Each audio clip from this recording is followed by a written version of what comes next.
Russia has denied trying to pressure Belarus, meantime, to support an expansion of the war in Ukraine. That's after the Wall Street Journal reported that Moscow was threatening to cut financial support for Belarus unless it allowed its territory to be used for attacks on Ukraine. Last week, Ukraine's President Volodymyr Zelenskyy said relay stations across the border in Belarus were being used to guide Russian drone attacks on Ukraine. He gave Belarus 1 week to remove them. Russia has used drones extensively to hit targets across Ukraine. Zelenskyy now says the relay stations have gone dead in an apparent victory for Kyiv. Belarusian President Alexander Lukashenko dismissed the whole story as Western propaganda. DW Russia analyst Konstantin Eggert is joining us now. So, Konstantin, how credible are these reports that Russia is pressuring Belarus to support an expanded role in the war? Oh, look, you saw me laughing in the beginning because, of course, President Lukashenko is great at denying things which are completely obvious. Of course, he was pressured. And of course, he felt that once he is going to basically side with Russia openly, he's going to have a lot of problems, both from the Ukrainian side and domestically, because one of the mainstays of Lukashenko's grip on power in the last few years, since Russia's full-scale invasion of Ukraine, was his promise to his own population that Belarus is going to be outside of the war framework. There's going to be, quote-unquote, peace in Belarus. So he's trying to maintain that.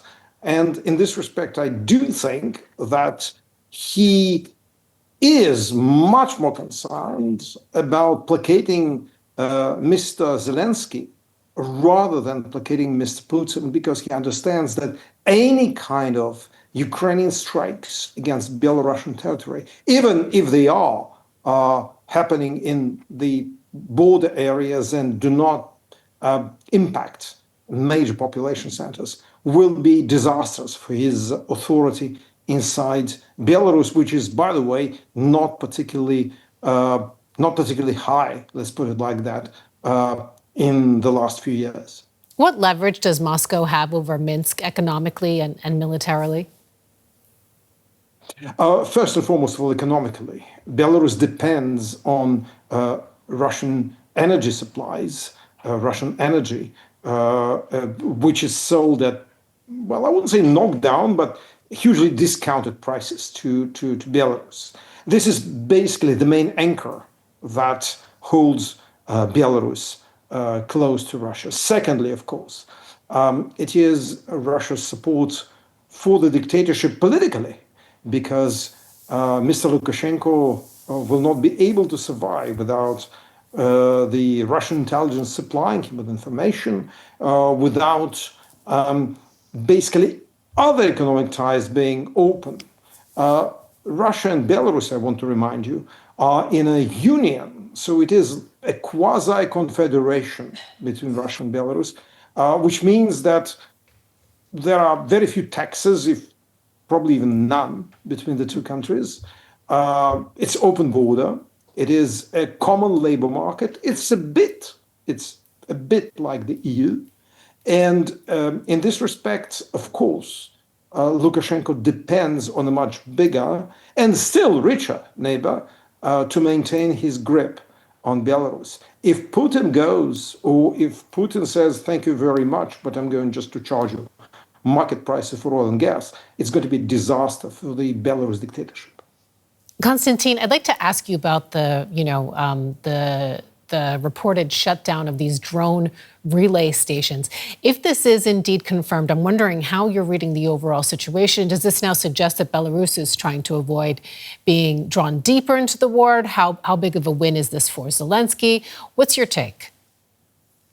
It is a significant win for Zelenskyy. And of course, Lukashenko had no choice but to shut them down, in case he did shut them down. Because any kind of Ukrainian strike on Belarusian territory would have been completely disastrous for Lukashenko. As I said before, one of the main trump cards he plays in with regard to Belarusian public opinion is that I may be a dictator, but I'm keeping peace. You're not involved in any kind of wars compared to Russia. So the moment Ukrainian missiles or drones would have struck Belarus, it would have completely demolished this image of a peace president who also talks to Donald Trump over the head of Putin.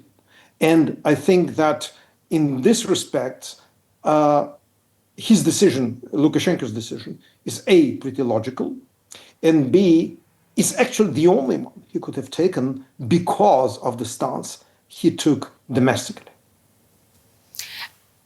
Konstantin, Eggert, thank you so much. Larry Friese is an aerospace engineer with Aerial Information Systems. They specialise in drone engineering services and consulting. He joins us from Pensacola, Florida. Welcome back to DW. Can we start with a sort of beginner's guide to drone relay stations? What do they do? Why are they important? Thanks for having me back. Typically, most smaller drones, if you want to keep a human in the loop to control the drone, is that you need a communications link that connects the ground to the aircraft.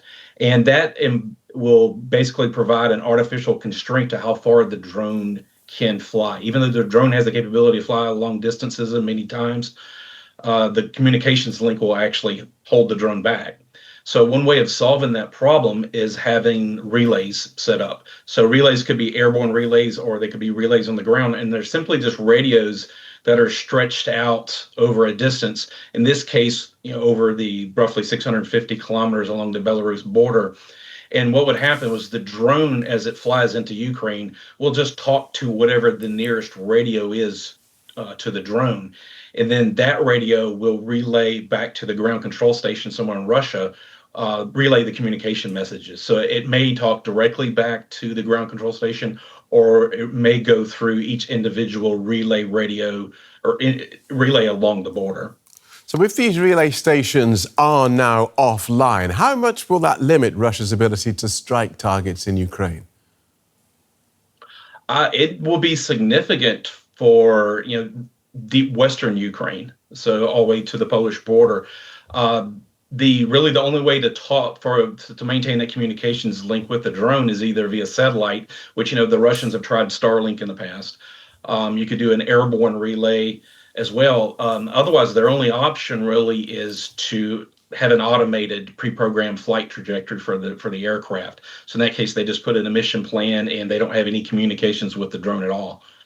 Right. And so the fact that these relay stations now have seem to have gone dark, does that mean that they are dead, or could they be just switched back on again as easily as that?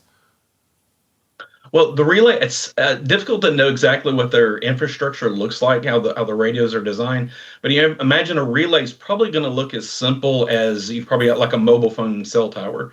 So there will just be simple boxes placed at strategic locations along the border, and it varies on how the information will get back to their Russian ground control station, whether it's like over a telephone line or via wireless. But if they're just simple boxes, it's really just an effort, a possibility they just went up and literally turn the boxes off, or it's very possible that the boxes can be remotely controlled from the ground control station. So either one of them. So it's just because they're off doesn't necessarily mean they can't be turned back on rapidly. Right. And the world has kind of gone mad over the idea of drone warfare now and seeing that as the next stage. But this is the first time that we've encountered these sort of physical constraints on their use.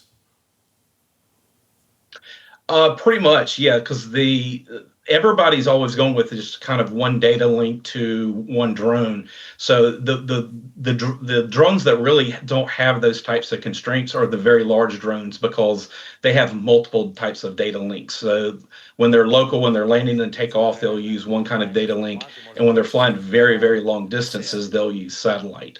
It's the small ones that typically are restricted, and Ukraine's been a proven ground for a lot of technologies, because what we've seen is both sides have adopted Starlink for satellite navigation for the drone, and they've also used cellular networks. So you can basically treat the drone of just putting the SIM card in and have it fly on the local phone system.